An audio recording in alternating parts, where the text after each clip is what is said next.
I've been using this phrase, biomechanical well-being, pushing the envelope on what functional fitness should have always meant. Internal function. So the spine is an engine, and that relies on its ability to articulate and to change relationships and state, being able to shift, because the bottom relates to the pelvis, and then the pelvis, of course, relates to the legs. And so if you get this spine rotating and flexing and extending in the right way, then it starts to move the pelvis and move the legs. As a column, which is unfortunately the most commonly used term that people associate with spine, where we're trying to keep it still, and that's only useful if you're not moving very much or if you're moving a very heavy load.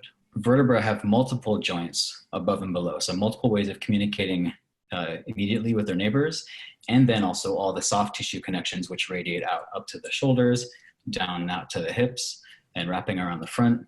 And so how it moves impacts how the body is able to function, and how the rest of the body moves impacts it. So this is a sagittal spinal wave to kick.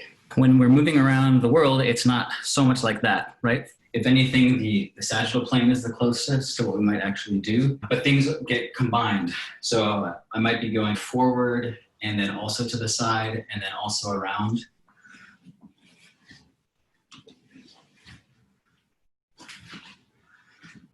So this is a sagittal wave down to up dog. I'm going to add a push-up and a ripple on the return to the top. So I'm going to go ripple through to push, and then send the head up, go through an extension phase, and then dive the head down and take a ripple back until I get to the beginning.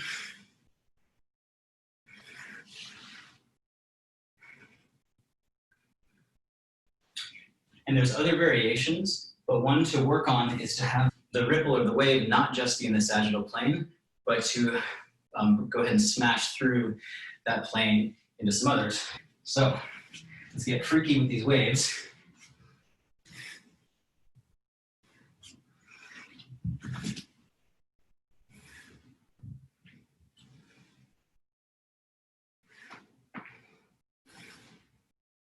When you're doing that shifting while pushing, the shoulder girdle, the scapula plus clavicle, is also changing position.